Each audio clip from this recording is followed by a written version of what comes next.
배워봐요. 실전 경매 특별함이 있어요. 기법 전수 협회에서 만나요. 어서 빨리 가. 결심했어 우리 함께. 나도 부자 될 거야. 대한공경매사협회. 부자 되는 지름길 가난 탈출 프로젝트 도기안의 경매왕 지금 시작합니다. 집중하세요. 쉿. 네, 안녕하세요. 도기안입니다. 제가 저번 주 토요일 날 부산 토크쇼를 마치고 와서 목이 많이 잠기더라고요. 그래 놓고 또 강의를 몇 번 하다 보니까 저번 주 토요일 날 강의를 좀 한 2시간 정도 하고 그 다음에 이제 그 면담이 한 2시간 있었죠. 그러다 보니까 목이 바로 딱 잠겨버리면서 약간 몸살 감기까지 또 한번 번졌습니다. 근데 약속을 해놓은 오늘 녹음이 있으니까 목소리가 조금 그렇더라도 이해를 해 주십시오. 자, 우선 메일을 읽어가면서 설명을 해드리겠습니다. 안녕하세요, 협회장님. 누구입니다. 굉장히 오랜만에 보고를 드리는 것 같습니다. 반복되는 훈련에 지겨워서 게을러진 것도 있고 개인적으로 협회장님처럼 사고를 하기 위해서 업무적으로 필히 도움이 될 것 같아 논리학 입문서를 쳐다본다고 좀 게을렀던 것도 있습니다. 네.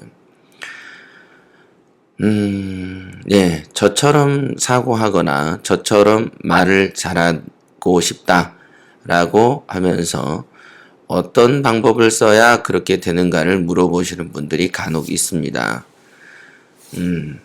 그때마다 제가 이제 드리는 말씀은 고전을 많이 보십시오. 이렇게 얘기를 하거든요. 이 고전이라는 것은 주로 이렇게 우리가 말한 뛰어난 사람이 쓴 책을 말하는 것이죠. 그냥 옛날 책이 아니고 그 다음에 이제 그 고전 중에서는 역사책도 필히 빼놓을 수 없습니다. 삼국지나 초한지는 제가 늘 누구에게도 추천을 하는 그런 그 책입니다만은 옛날에 목숨을 걸고 싸우던 시절에는 미련하거나 판단력이 떨어지거나 그런 사람들이 살기는 어려웠을 거겠죠. 그죠? 그런 사람들은 사회의 하층민을 구성을 할 것이고 적어도 이렇게 상부층에서 뛰어나게 부자가 되거나 권력을 가지려면 오늘날에는 우리나라 정치는 패거리 정치를 하고 뭐 이념 이런 걸로만 이렇게 사람들을 이렇게 모으고 하지만은 실제로 옛날 같은 경우에는 뭔가 개인적인 능력 자체가 떨어지면은 목숨이 왔다 갔다 하는 시절 아니겠습니까? 그러니까 그런 시절에 관련된 어떤 역사책, 그들의 삶 이런 거를 많이 보다 보면은 아무래도 삶이 치열해지는 조금 더 현실성이 있는 그런 느낌이 좀 들 겁니다. 그래서 그런 책들을 많이 보시면 될 것 같고요. 현재 56페이지 100개씩 진행 중입니다. 물건별 시나리오 작성 시 어느 정도 패턴도 생기고 시나리오별로 움직이는 각기 다른 동선도 그에 따른 패턴이 생기고 익숙해진 상태입니다.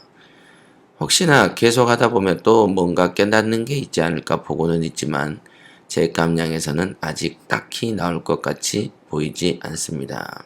네. 이런 거예요. 1회독을 끝내고 2회독을 하게 되면 또 다른 세계가 보입니다. 그리고 단지 1회독만 하더라도 시세조사 단계 가면 또 다른 세계가 보이게 됩니다.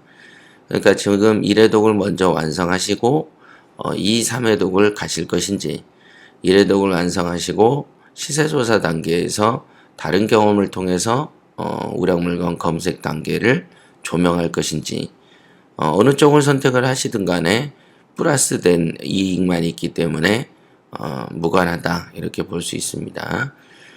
지금은 1회독을 하지 않으셨기 때문에 아직 뭔가 보이지 않는 것이죠. 그저 방송에서 말씀하셨듯이 놀다가도 물건 페이지를 보면 순식간에 집중 상태를 만드는 수준을 안정화시키는데 초점을 맞추고 있습니다. 지겹도록 하다 보면 자다가도 일어나면 자연적으로 몸이 반응하게끔 하는 수준으로요. 네, 맞습니다. 보통 이렇게 자기가 경매에 대해서 젖어들어야 됩니다. 경매를 자기 몸에서 띄워놓고 생각하시지 마시고 경매 또는 스피드 옥션 사이트 이런 사이트들이 내 몸처럼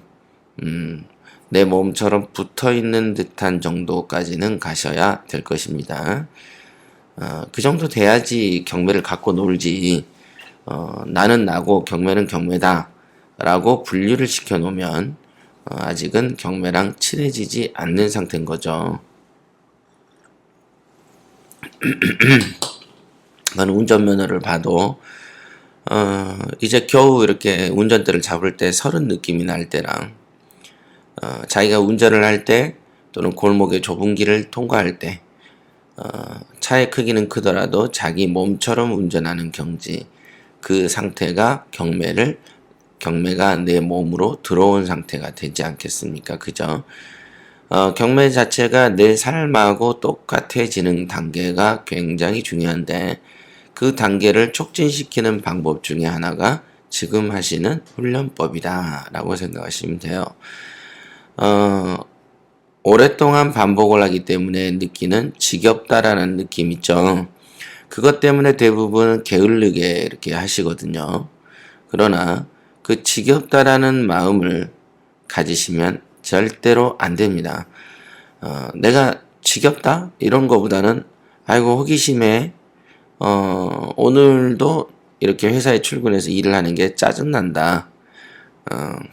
뭔가 좀 더 재밌게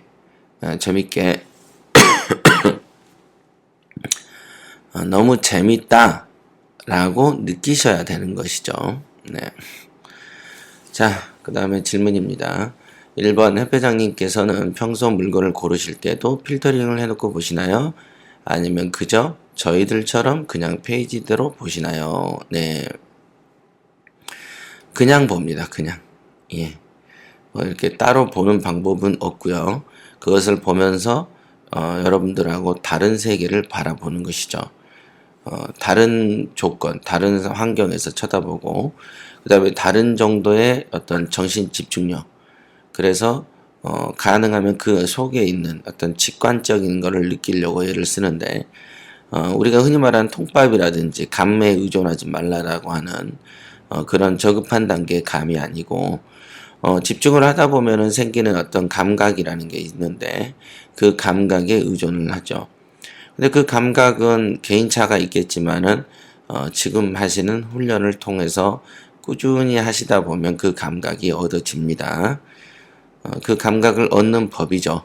이게 2번 대지권의 미등기 물건이지만 토지까지는 일괄 적용 감정 물건을 낙찰받을 시 등기만 올리면 법적으로 문제가 없는 건가요? 혹시 큰 비용을 치를 일이 생기나요?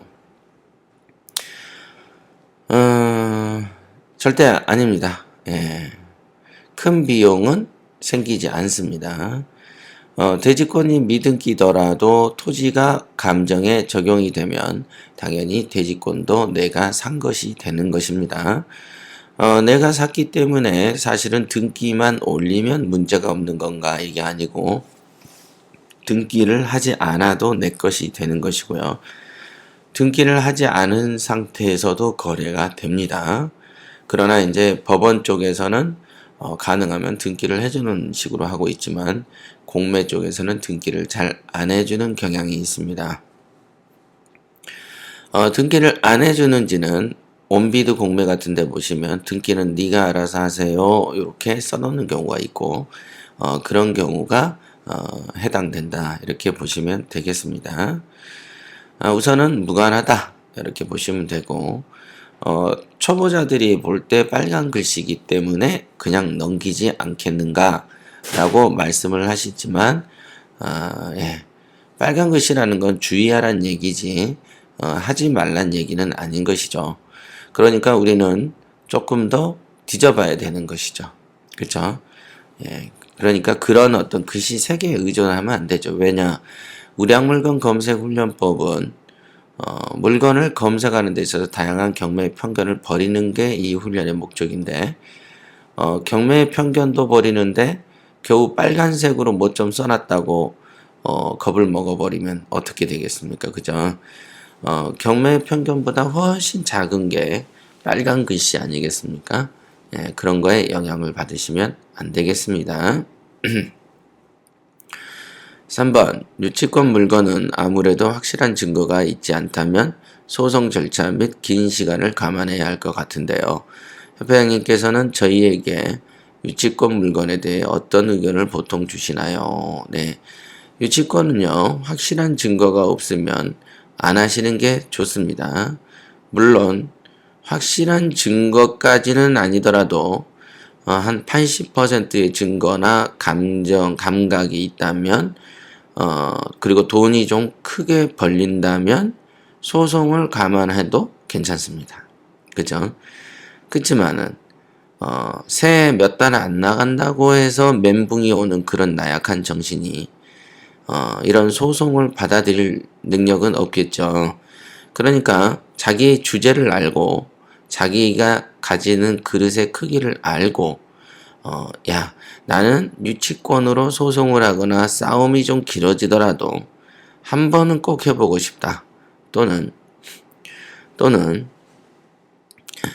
그거 조금 힘들고 노고가 좀 있더라도 뭔가 내가 법으로 뭔가를 해보고 싶고 한번 이 정도의 경험은 해봐야 되겠다.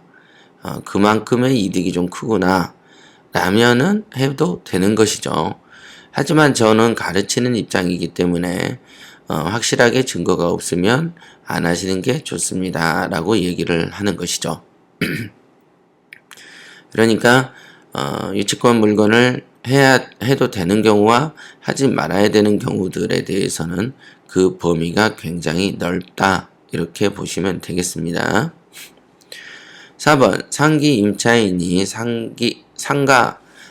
임차인이 상가 업종상 화려하게 인테리어를 한 비용을 유치권으로 주장할 경우에 어떻게 접근하시는지요?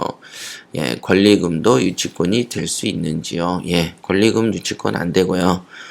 상가의 임차인이 자신의 어떤 영업을 위해서 하는 인테리어는 절대로 유치권이 되지 않습니다. 유치권은 그 건물에 대한 비용을 지출해서 유익비나 필요비를 지출할 때 생기는 것이죠. 상가의 임차인이 하는 인테리어는 유익비도 아니고 필요비도 아니고요. 그냥 상가 임차인의 영업을 위해서 필요한 어떤 지출이고요. 그 다음에 집주인과 계약을 할 때에는 원상회복 조항이 전제가 되어 있는 경우들이 다반사입니다. 그래서 권리금을 가지고 이렇게 했다 그러면 그 말만 가지고도 유치권이 되지 않는다 이렇게 보시면 되겠습니다. 제가 오늘도 강의가 있고 여러 가지 것들이 있습니다만은 강의를 밀려야 되겠다는 생각이 절실히 드네요. 우선은 지금 목소리가 조금 힘들더라도요. 제가 발음을 똑똑히 하려고 애를 썼기 때문에 아마 이해하시는 데는 크게 지장이 없으실 것 같습니다. 네, 오늘 방송은 여기까지 하겠습니다.